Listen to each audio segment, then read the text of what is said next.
기도하시기 바랍니다. 자, 우리 다른 광고 없으시면 우리 하나님 말씀 같이 보시겠습니다.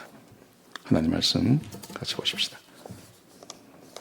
시편 69편 1절에서 12절까지 말씀입니다. 제가 한 절 읽고 여러분들이 한 절 읽고 해서 교독하시도록 하겠습니다.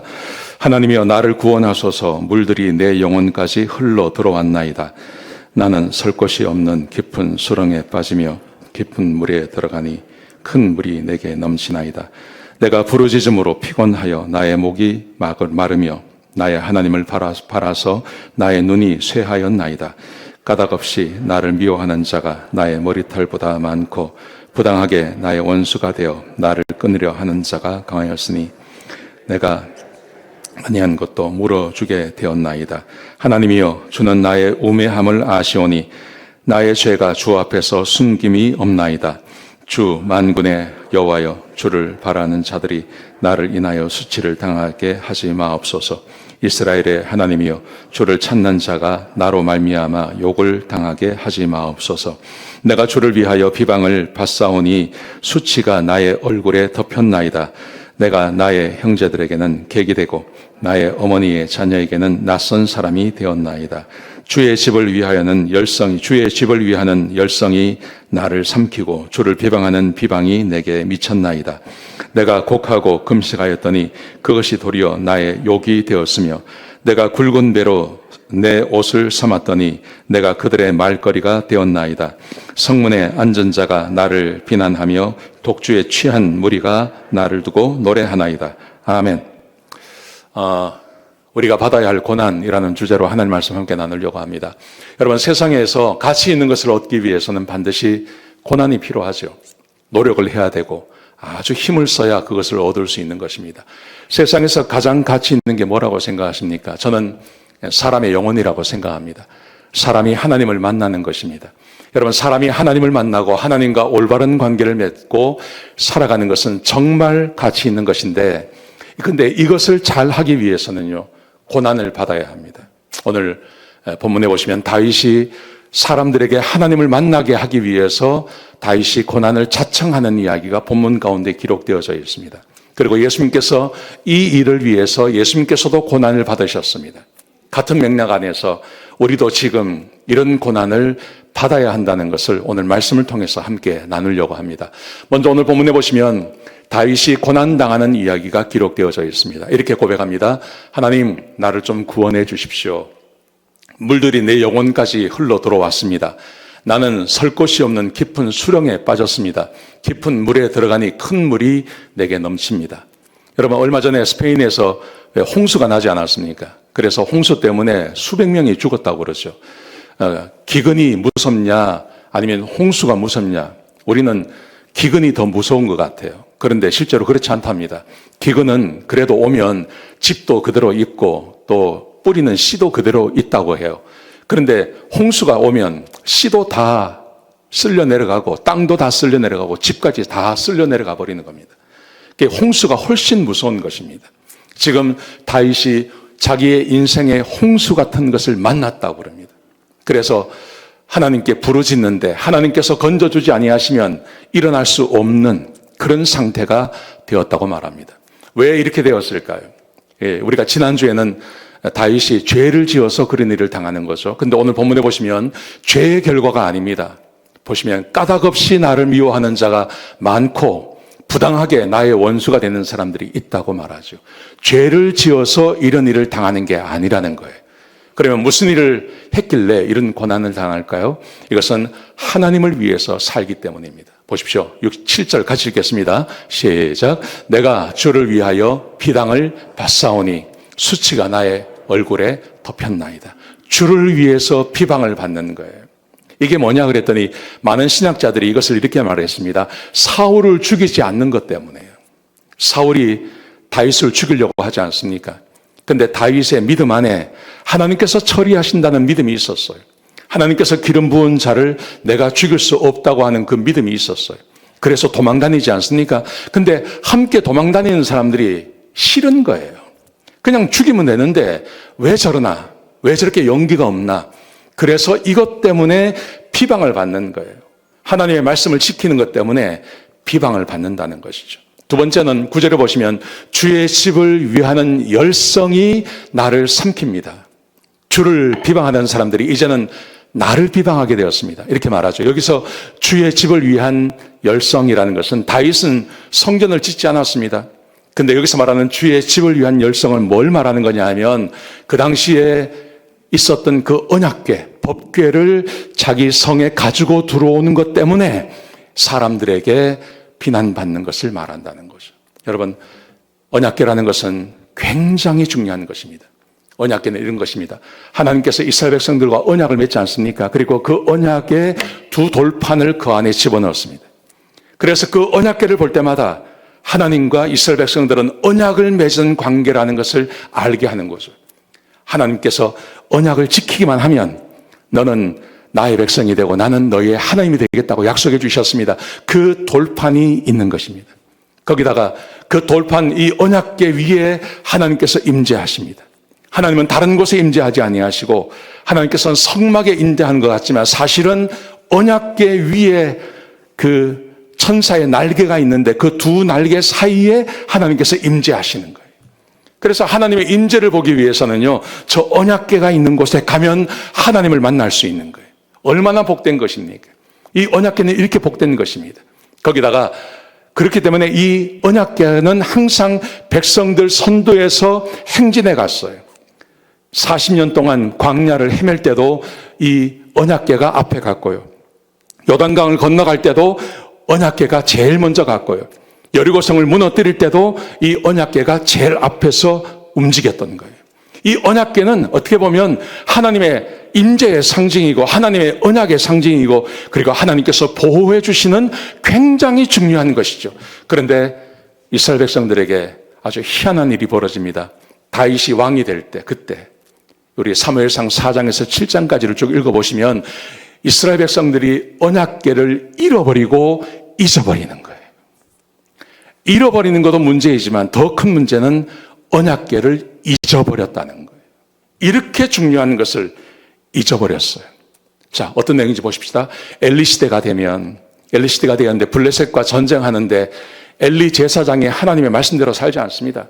그의 두 아들이 범죄하고 죄를 짓습니다. 그래서 전쟁에서 패배하게 만들죠.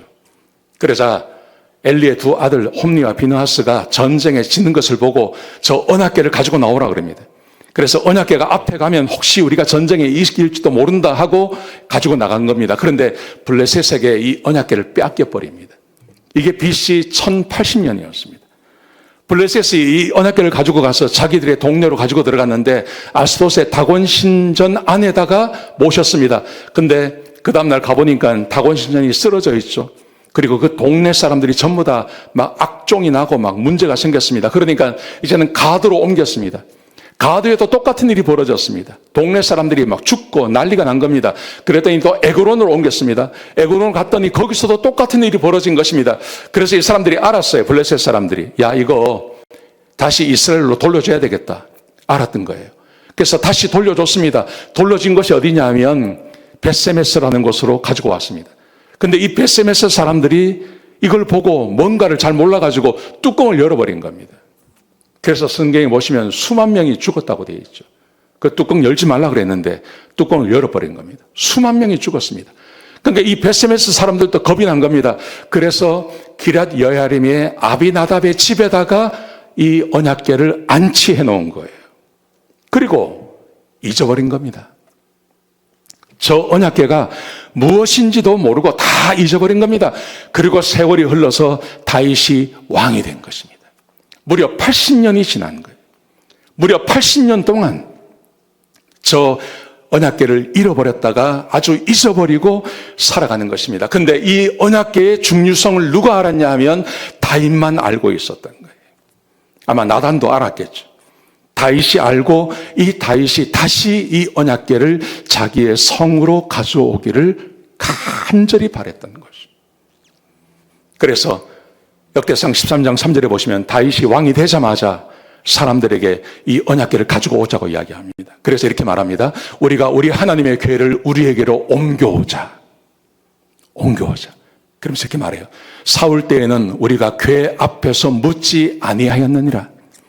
사울 때는 하나님의 언약궤를 잊어버리고 있었던 거예요. 하나님께 여쭤보지 않았던 겁니다. 그래서 이 백성들이 그렇게 힘들고 어렵게 살았던 거예요. 사울이 그렇게 엉망진창이 되어버린 겁니다. 그래서 이 다윗이 이것을 알고 가지고 오자고 이야기하는 거죠.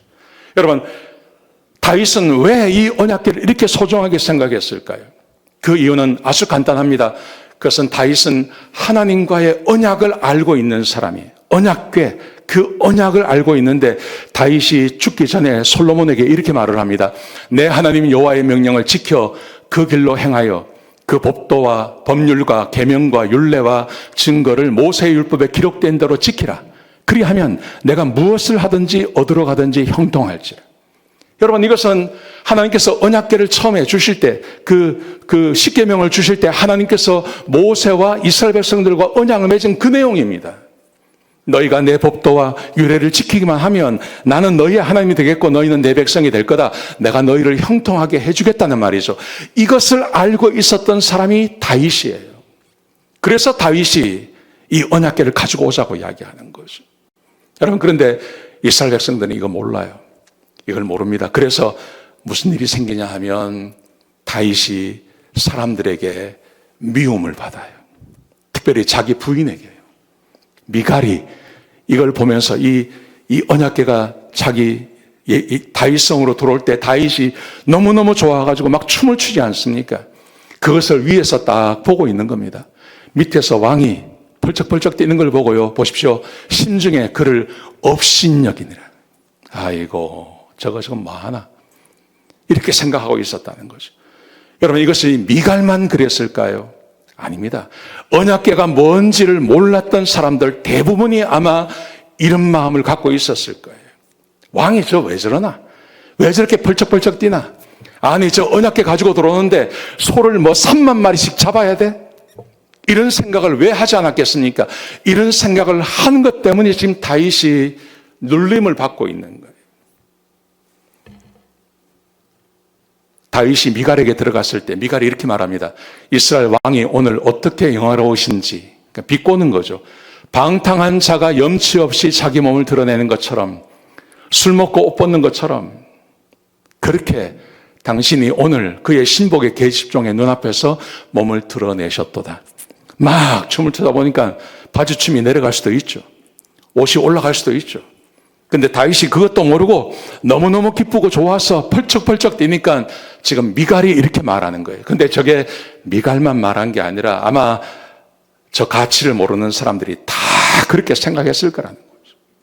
여러분, 얼마나 중요한 것입니까? 이스라엘 백성들에게 있어서 언약궤는 얼마나 중요한 것입니까? 그런데 이것을 모르는 사람들에게 다윗이 이 중요성을 가르치기 위해서 언약궤를 가지고 들어오면서 욕을 먹는 거예요. 이게 다윗이 자청해서 욕을 먹고 있는 것입니다. 여러분, 근데 이런 욕을 우리 예수님께서도 당하셨어요. 똑같은 일을 예수님께서 당하셨어요. 예수님께서 성전을 정결케 하는 사건을 2번 하십니다. 그의 사역의 초기에 1번 하시고 사기의 말미에 1번 더 하셨어요. 이것은 사역의 말미입니다. 예수님께서 성전에 들어가셨어요.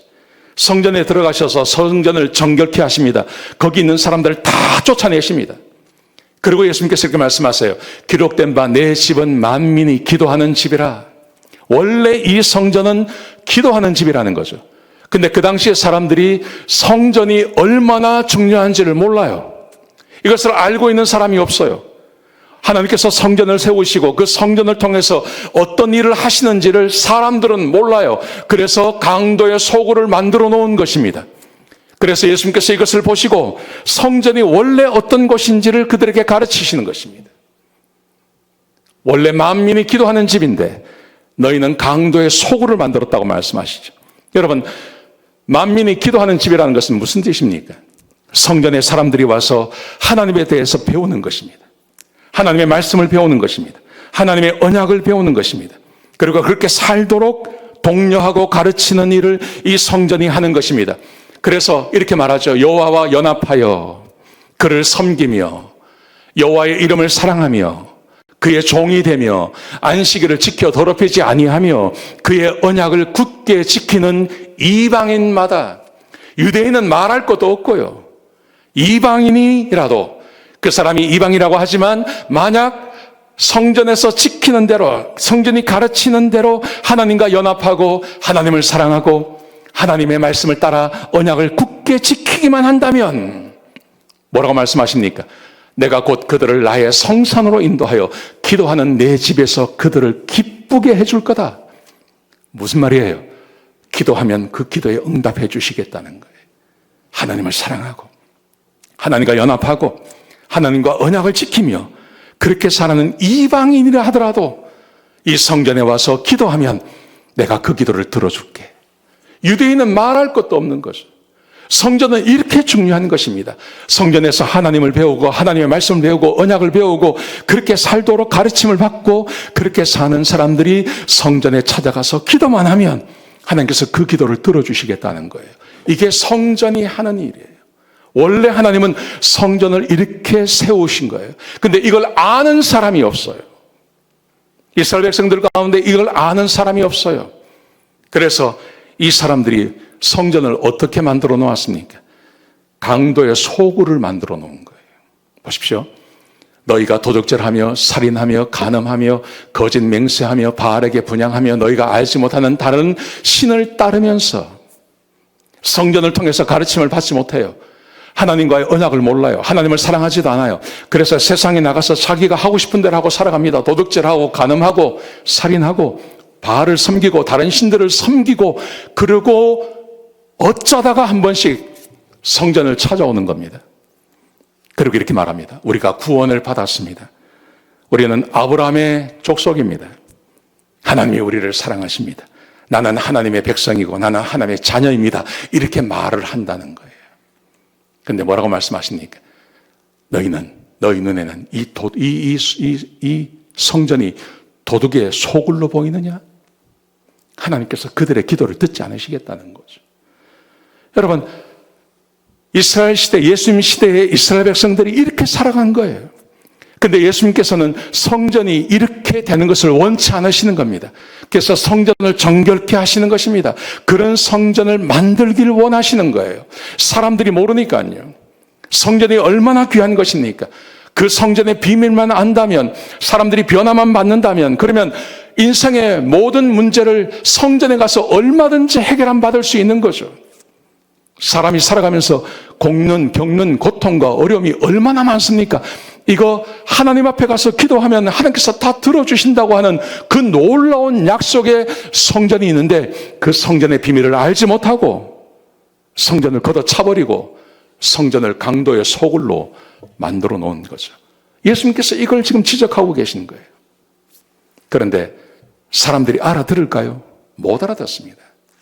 이것 때문에 예수님께서 죽임당하시는 거예요. 대사장과 서기관들이 듣고 예수를 어떻게 죽일까 꾀하는 거예요.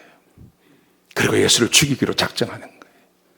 요한복음에 보시면 주의 전을 사모하는 열심이 나를 삼키리라 한 것을 기억하더라.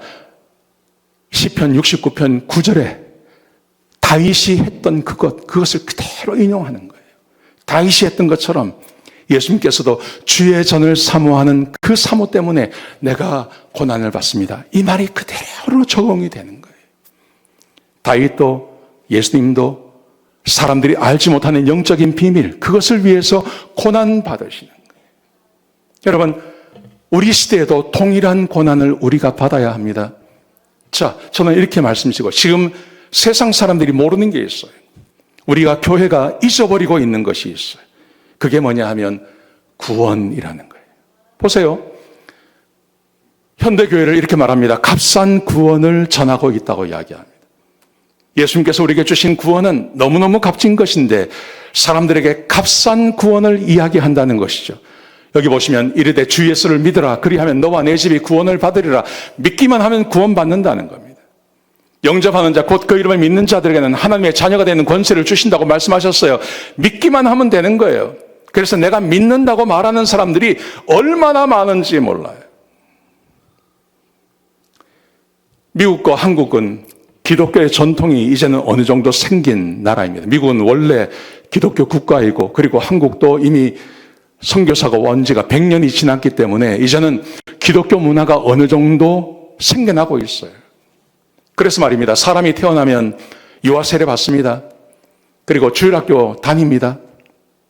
그리고 결혼도 교회에서 하기도 하고 목사님이 주례하기도 하십니다. 그리고 가족 중에 누가 죽으면 장례식을 목사님이 와서 하시기도 하시죠. 그 장례식 때 교회에 와서 장례식을 하기도 하죠.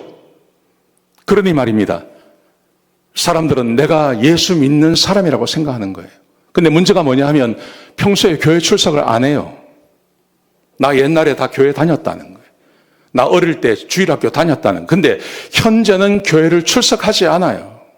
이런 사람들이 굉장히 많습니다. 근데 이분들이 뭐라고 말하냐면 나는 예수 믿는다고 이야기해요. 나 옛날에 예수님 영접했고 나 예수님 믿는다고 말합니다. 그래서 예수님이 내 안에 계신다고 이 사람들은 점자 전부 그렇게 말을 합니다.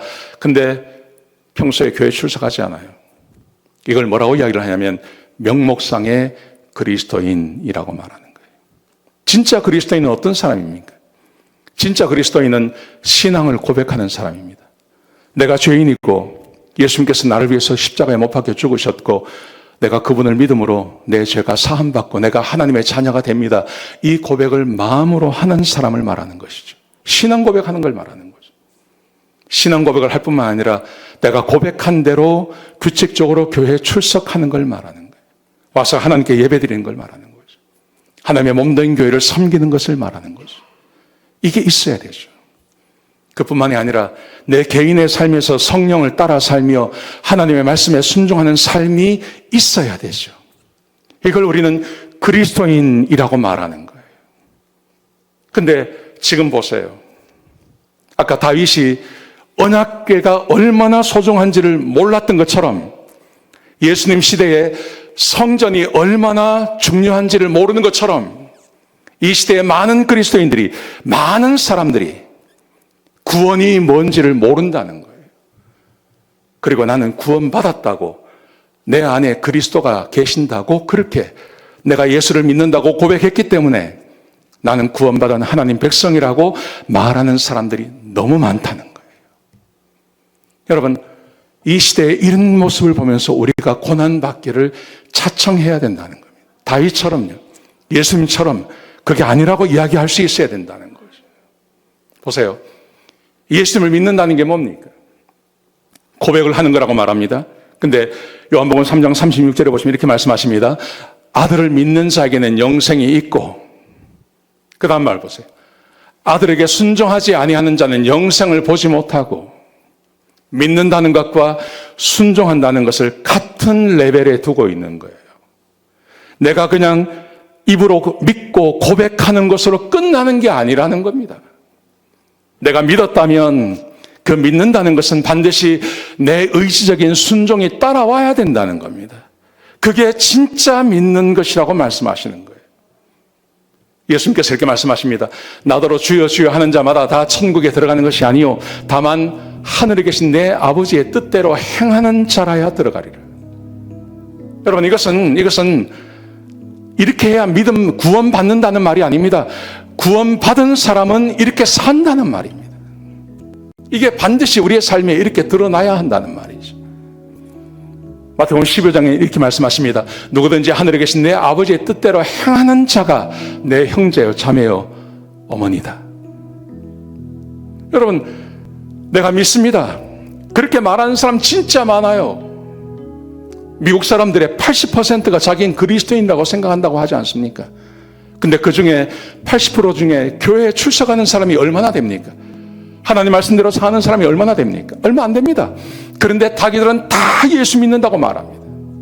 나는 하나님의 자녀라고 이야기합니다.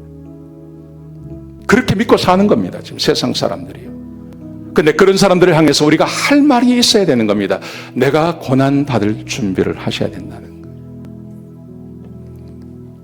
요한복음 요한일서 5장 10절에 보시면 이렇게 말씀하십니다.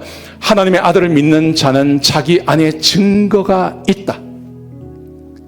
하나님을 믿는 사람은요, 내 안에 증거가 있다는 거예요. 보세요. 그 증거가 뭔지 이렇게 말합니다. 11절에 보시면 또 증거는 이것이니, 그 증거가 뭐냐면 이 생명이 그 안에 있는 자라는 거예요. 하나님을 믿는 자에게는 증거가 있는데 그 증거가 뭐냐 하면 생명이라는 거예요. 생명. 이 생명이 뭘까요? 요한일서 5장 1절에 보시면 그 생명 증거를 이렇게 표현하십니다. 예수께서 그리스도임을 믿는 자마다 하나님께로부터 난 자니, 진짜 예수를 내 개인의 구주로 영접하면, 그러면 그냥 말만 하고 신분만 바뀌어지는 게 아니라 영적으로 내 안에서 일어나는 변화가 있는데, 그게 바로 하나님으로부터 새 생명을 가지고 태어나는 존재가 된다는 겁니다. 새로운 생명을 가지고 태어난다는 거예요. 내 안에 이전에 없던 성령님이 오셔서 내가 새로운 사람으로, 새로운 생명으로 태어나는 존재가 된다는 겁니다. 근데 내가 새로운 생명으로 태어난 것을 어떻게 알 수 있냐는 겁니다. 그게 바로 이렇게 말합니다. 보세요. 또한 낳으신 이를 사랑하는 자마다. 내가 태어났으면 이전에 없던 것이 있는데, 그게 바로 하나님을 사랑하게 된다는 것입니다.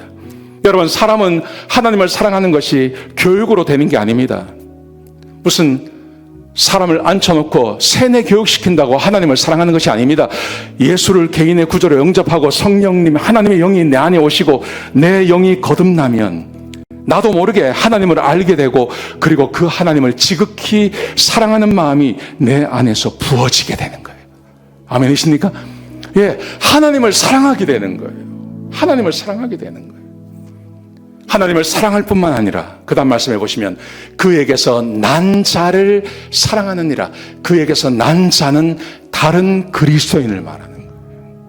다른 그리스도인들을 사랑하게 된다는 거예요. 여러분, 이런 경험 못 해보셨습니까? 어느 날 예수를 개인의 구조로 영접하고, 이전까지 나는 하나님께 대해서 별로 관심이 없었어요. 근데 그 하나님이 믿어져요. 그리고 그 하나님이 좋아져요. 하나님 말만 들어도 가슴이 막 여며요. 이런 경험 못 해보셨습니까? 이런 경험이 있으실 거예요. 거듭난 사람은 다 있어요. 그뿐만 아니라 사람을 만나면, 이전에는 나와 레벨이 맞는 사람, 나와 말이 통하는 사람, 나하고 비슷한 사람들을 내가 좋아했는데, 그 다음부터 예수님을 믿는다고 고백하는 사람을 만나면 그 사람이 어떤 사람이 있는지 아무 상관없이 그 사람이 좋아지는 거예요. 하나님을 사랑하는 사람을 보면, 하나님을 지극히 사랑하는 사람을 보면 그 사람이 좋아지는 거예요. 그냥 처음 만났는데 20-30년 만난 것처럼 그 사람이 좋아지는 거예요. 여러분, 이게 바로 내가 거듭났다는 증거라는 거예요. 증거. 아멘. 여러분, 그런데 보십시오. 하나님을 사랑한다고, 나 예수님 믿습니다, 내 안에 예수님이 계십니다 라고 말하는데 예배 안 나와요. 교회를 출석하지 않아요. 왜 교회 출석하지 않습니까? 하면, 그 교회 갔더니 사람들이, 그 사람들 못 쓸 사람들. 그거는 거듭난 사람이 아니에요. 교회 출석하시면서 계속해서 예배 드리는 게 싫어지고, 예배가 짜증나고, 사람들을 만나는 게 힘들어지고, 미워하는 사람들이 계속 생기고, 예배 시간에 딴짓하고, 거듭난 거 아니에요, 그거. 근데 나는 거듭났다고 믿는 거죠. 내가 고백했으니까. 내가 옛날에 고백했으니까, 내가 옛날에 고백하고 침례받고 다 했으니까 나 구원받았다고 말하는 겁니다. 아닙니다. 그건 거듭난 거 아닙니다. 우리가 하나님을 사랑하고 그의 계명을 지킬 때 이로써 우리가 하나님의 자녀를 사랑하는 줄 아느니라. 이게 증거가 된다는 거예요. 이게 거듭난 증거라는 거예요. 요한일서 3장 9절에 보시면, 하나님께로 난 자마다 죄를 짓지 아니하나니. 여러분, 죄라는 것은 대부분 사람과 사람 사이에서 일어나는 거 아닙니까? 누군가를 미워하고 싫어하고 이런 일 아닙니까? 근데 하나님께로도 난 자는 하나님을 사랑하고, 그리고 이웃을 사랑하는 마음이 생겨나죠. 그래서 죄를 짓지 아니한다고 말하는 거예요. 이는 하나님의 씨가 그의 속에 거하며 성령이 우리 안에 거하시기 때문에, 그도 범죄하지 못하는 것은 하나님께로부터 났음이라.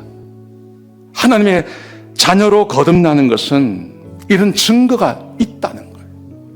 10절 보십시오. 그러므로 하나님의 자녀들과 마귀의 자녀들이 드러나나니, 무릇 의를 행하지 아니하는 자나 또는 그 형제를 사랑하지 아니하는 자는 하나님께 속하지 아니하니라. 형제를 미워하고 싫어하고 계속해서 분란을 일으키고 이간을 시키고 누군가를 욕하고 교회 안에 그런 사람들이 있지 않습니까? 뭐라고 이야기합니까? 하나님께 속한 자가 아니다. 그게 거듭나지 못한 증거라는 거예요. 여러분, 우리는 세상을 바라보면서 교회를 바라보면서 우리는 예수 믿지 않는 사람들을 볼 때 별 생각 없어요. 그게 내 자식일 수도 있고 내 형제일 수도 있고 이웃일 수도 있고 내 친구일 수도 있습니다. 근데 어느 날 교회 나오지 않아요. 너 왜 교회 안 나와? 그러면 갔더니 말이야 목사가 영 아니더라. 교회가 말이야 요새 다 썩었어. 그러면 우리는 어떡합니까? 그 사람 편 들어주는 거예요. 그렇지 않습니까? 그래 교회가 다 그렇지 뭐 이렇게 이야기하는 거예요. 여러분 다윗을 생각해 보십시오. 예수님을 생각해 보십시오. 그렇지 않았다니까요. 보면서 아니야 그거 너 아니야. 너 예수 믿는 거 아니야.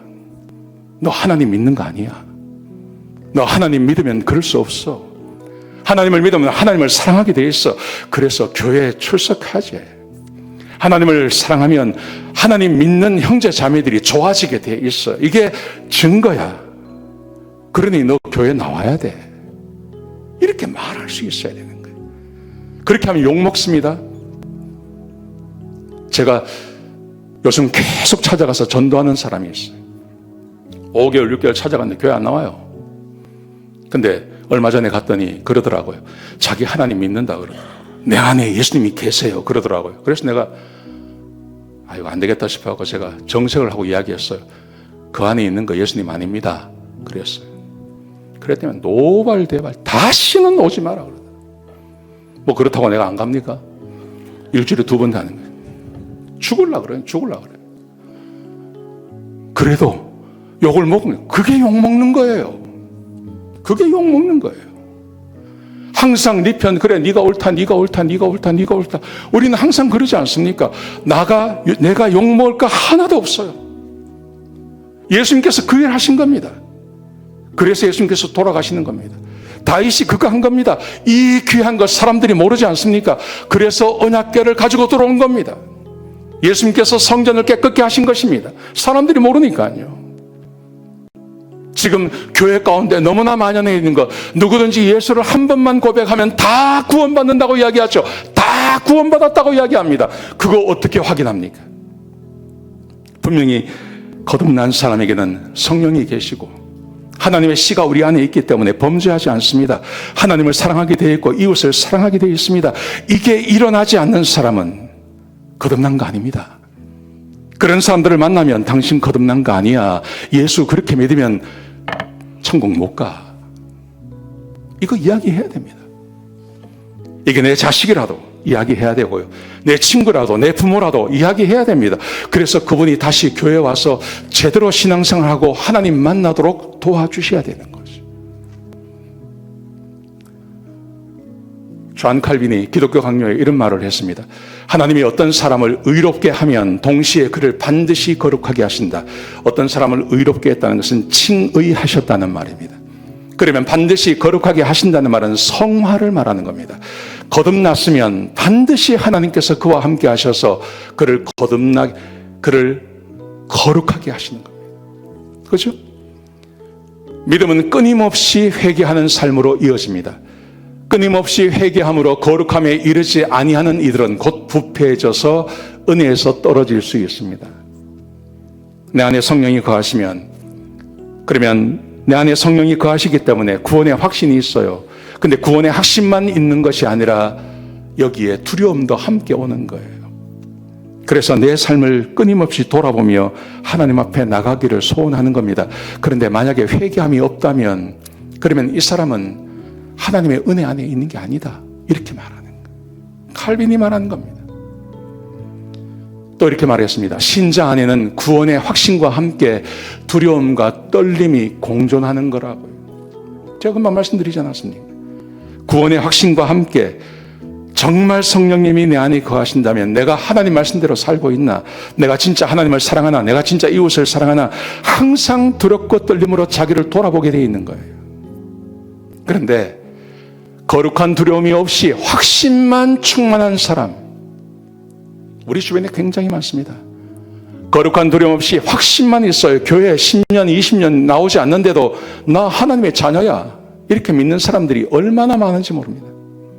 거룩하게 살지 않는데도 자신이 구원받았다는 확신에 조금도 흔들림이 없는 이는 망할 사람이다. 내가 하는 말이 아닙니다. 칼빈이 이야기한 겁니다. 또 이렇게도 말합니다.